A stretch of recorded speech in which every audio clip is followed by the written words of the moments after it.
live at the Hive. Hornets and Lakers in the Hornets' second of 5 straight at home during the homestand. Time for our starting lineup, brought to you by 7-Up. Be yourself, be refreshing. Be 7-Up. No Kobe, the 22-year-old Ebanks, his 6th ever NBA start. Get the Twin Towers inside. They both average double-doubles. Sessions playing his 15th game as a member of the Lakers. For the Hornets, Gordon is out with a sore lower back. Belly starts. Jack is out for the rest of the season with a foot injury. Vasquez starts. And Aminu gets his 12th start of the season for Trevor Ariza. Among the changes for Monty Williams today. A couple of the youngest head coaches in the league. Mike Brown at 42 years of age took the Cavaliers to the 2007 NBA Finals. They lead the Pacific Division by a half game. Monty Williams looking for a second straight win. He's 2-2 in the month of April. Right now, Gil McGregor takes a look at our keys to the game, presented by Toyota. Well, you talk about the big, strong players that they have in LA. They don't run the floor very well, so transition offense becomes very important. With no Kobe, they're going to look inside even more. You need to pack the paint. They're not a good perimeter shooting team. Force them to the outside. And they are 30th in the NBA in steals, so they don't force a lot of turnovers. Don't you make mistakes with the ball on your own. He'll update your Toyota keys at the half of the all-time series, convincingly in the favor of the Lakers, although they've won both games this year by a combined 9 points. One was a one-possession game, the other went to overtime, although the Lakers have won the last 6 overall. Bill Kennedy, Carl Lane, and Violet Palmer, 3 officials working this ball game here from the New Orleans Arena. And look at our Oxnard active list. Oxnard Healthcare with peace of mind. Okafor, the only Hornet listed inactive, but you know Kobe's not playing for the Lakers. You know Gordon's not playing, nor is Jarrett Jack or Chris Johnson for the New Orleans Hornets, with a variety of ailments heading into this ball game. Getting ready for our opening tip, Jason Smith will jump it up against Andrew Bynum. Couple of 7-footers. Jason Smith seems pretty excited to get going against the Lakers. Hopefully as excited as he was here Saturday when he got off to the 8-for-8 start, had a career-best performance against the Minnesota Timberwolves. Well, let's hope he excites us that much. I don't know how excited he was. I know how excited we were. No doubt. Bill Kennedy has the ball and tosses it up. On the way down, Bynum tips to Gasol. Sessions controls, and we are underway from the New Orleans Arena. A quicker pace with Ramon Sessions in the backcourt for the Lakers, and they haven't been playing very good defense, giving up 108 points per game in the month of April. Expect the Lakers to go into the lane early and often. There's the kick out to Ebanks. That's Bryant's replacement in the starting lineup, and he misses the first shot of the ball game. Well, that's what you want to do, Bob. You want to pack it in so they'll have the perimeter look, which they don't do that well. Force them to take perimeter shots. That has to be your strategy. Ebanks making his 6th ever NBA start, averaging 2.9 points per game, as you can imagine, a seldom used player. Here's Kamen's first shot of the ball game, no good, and we remain scoreless here at the Hive after each club's first possession.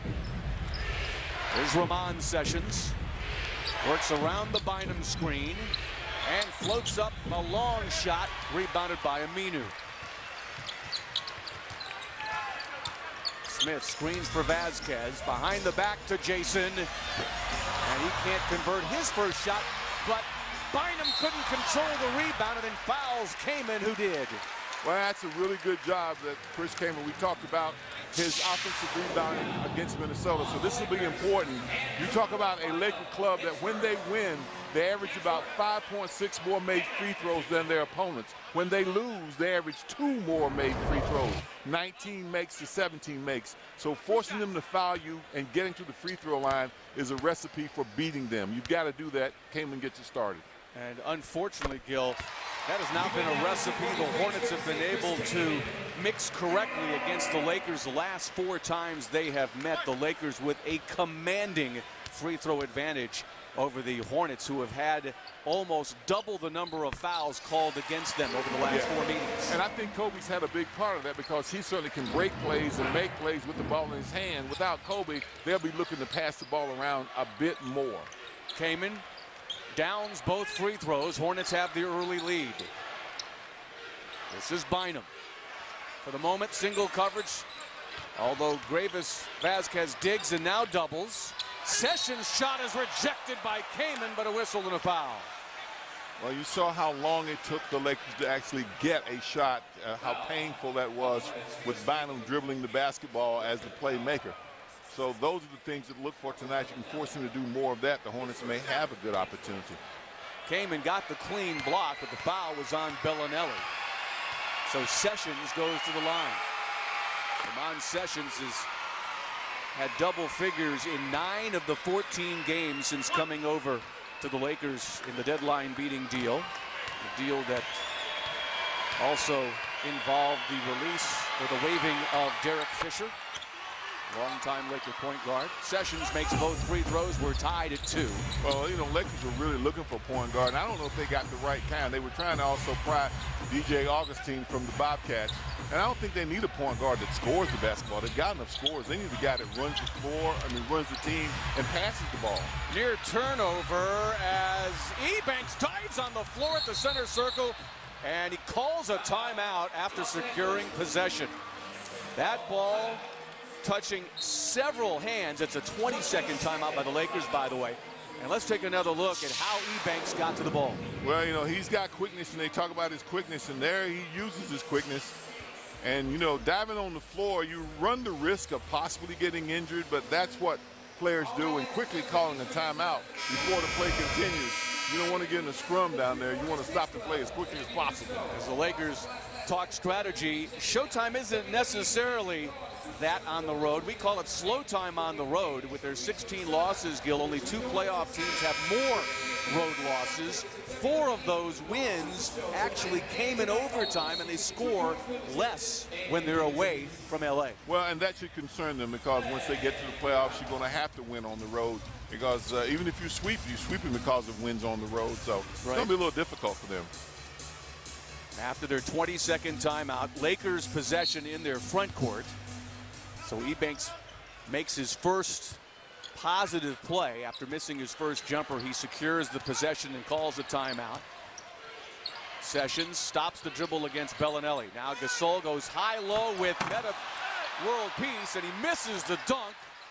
Ball is saved, but to Aminu, he bobbles and recovers. And that ball looks a little slippery here in the first quarter.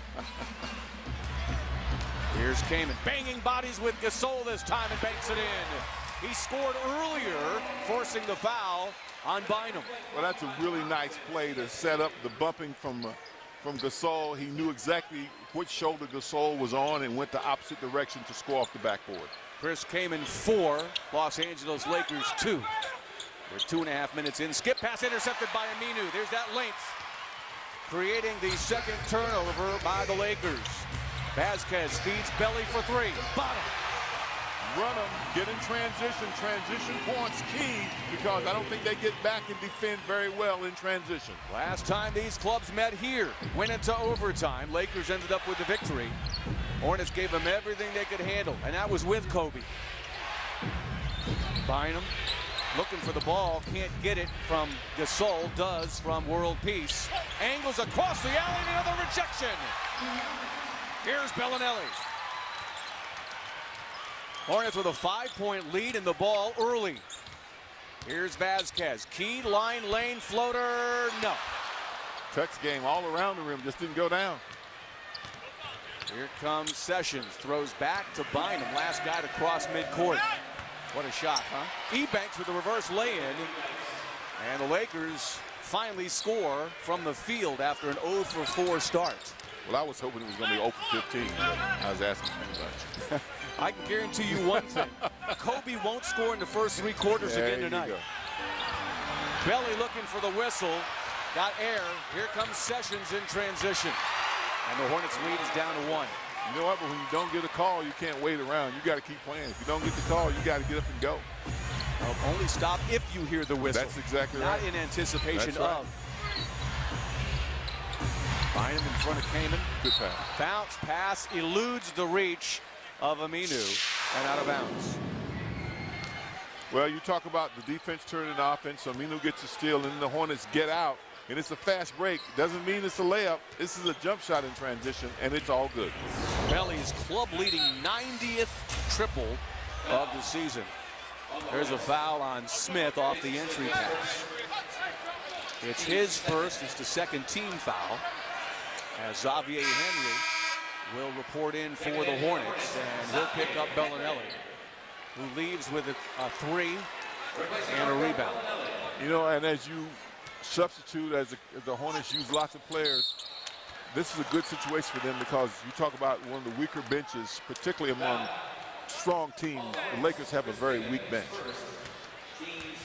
Kaman picks up the foul as he commits it against Bynum, so Andrew Bynum heads to the free throw line, where he's a 68% shooter. He averages 18.5 points and just under 12 rebounds per game. One of 2 7-footers averaging a double-double for the Lakers.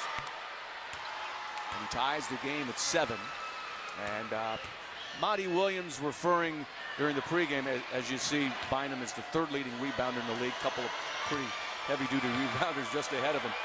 Monty Williams expecting an awful lot of touches and attempts by both Bynum and Gasol. He said 40+ probably between those guys. Well, yeah, I mean, yeah, without Kobe, you don't have guys to break you down going one-on-one, so they're going to look inside where they have a size advantage, and guys are used to touches down there. Here's Kaman again against Bynum. And the rebound belongs to Ebanks. He'll bring it across. Now, World Peace will probably direct the offense as much verbally as anybody else will. Look at that rainbow jumper by Gasol on his first attempt of the night. The Lakers have scored 8 straight and lead by 3. Well, I don't mind him shooting the jumper from outside, even though he makes it. Just want to keep him out of the lane if you can with the ball. Here's Smith, ball fake, drives past Gasol and finishes with the left hand. Nice move. A nice move. Which is an important move for Jason, because he's so adept with the catch and shoot jumper. Big guy's going to come up close to him. Well, now they may be afraid to. They may stay back for him to make the jump shot. Hornets within 1. They double Bynum with Vasquez and Smith. Skip pass finds World Peace, and he misses the 3. That's what we say. Pack it on, pack it in, and make them go perimeter. You got a chance. Expect a lot of zone from the Hornets tonight for several reasons, one of which is only 9 available players. Smith misses the jumper, and the rebound off Kaman over the backboard and out of bounds. Well, Gasol does have the range that you talk about, but if he's going to shoot jump shots, he's not going to get to the free throw line. So that's the one good thing about his shooting. He shouldn't make them all. But this is a really good play. Just a little catch, look at the basket, and then go to the rim with the left hand. Attack the rim. That's always a good strategy for anybody. Jason Smith's first bucket coming off his career best 26 points on Saturday here against Kevin Love and the Timberwolves. Bynum, jump left hook, no. Rebounded in by Gasol. You got to keep them off the boards, though. You can only give them one look if possible. Don't give them that second or third chance. 6 of the 12 Laker points in the paint so far. Xavier Henry gets it into Kaman. He'll take another jumper and drop it in for his 6th point. And that's a big shot, too, almost as big as Jason's drive. You're going to make Bynum now have to come up close and guard you, and you can go by him because you made that jumper. Sessions surrounded. Gasol again. This time he misses, and Henry helps the Hornets start off on the break. Kaman was the trailer on the break, and that one off his body to Sessions. Turnover number 3. Sessions. And Ebanks travels. Their 3rd turnover. And a break of the action. Hornets down 1. Kaman says, I'm going to accept the challenge of Andrew Bynum, who's outscored 6-2 early on.